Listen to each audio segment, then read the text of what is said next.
Now to our continuing to America's coverage. Unemployment in Colorado Springs right now is around 3%. That's according to the Bureau of Labor Statistics. But for people with disabilities, that number is much higher. Yeah, Devin Karp sat down with experts and folks who are disabled. He spoke with them today to learn more about their journey, why these numbers are so high, and how one company can help out here. Devin, what'd you learn?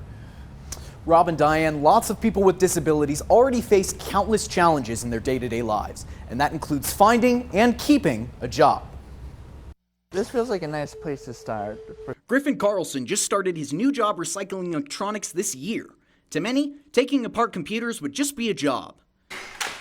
But to Carlsen, it's also about building life skills. I've gotten a lot better with talking to people, like greeting customers and doing like the front end stuff. And communication is a big thing for me to learn and get accustomed to being on the spectrum. Before this job, Carlsen had trouble finding work. You know, a lot of it just depends on the individual and what they're capable of doing. Tim Cunningham is the CEO of Cheyenne Village, a local nonprofit that specializes in housing adults with developmental disabilities. For them, getting a job or having the resources to do so can be hard. You know, sometimes they have difficulties filling out applications. They need somebody to go help them with the job interviews.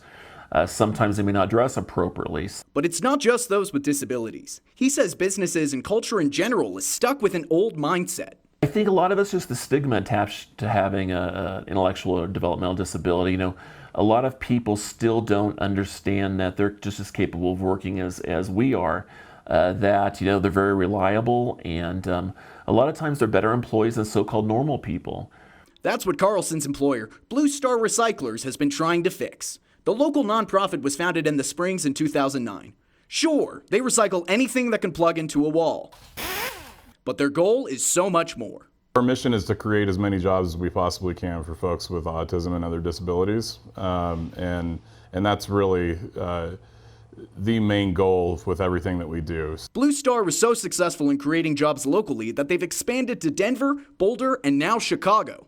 I think there's a lot of focus on deficit when it comes to employing folks with disabilities, and really all we're focused on is their assets. Morris thinks Blue Star's approach could help other companies in this job market where so many are struggling to find employees. What we've found is that our folks are incredibly good at step-by-step systematic work. So I think just about every company out there has those same kind of jobs. But for Carlsen, working at Blue Star is more than a job. It gives him a sense of purpose. I like it so far. The people are really nice and they're open to questions, and there's still plenty to learn, but there's a lot to do, lots of different things to recycle. I tried to find an exact number today for unemployment among adults with disabilities, but it's hard to nail down. The Pikes Peak Workforce Center tells me that most people won't say if they're disabled on an application because they're afraid of losing that job. The number is estimated to be upwards of 80%. Rob and Diane.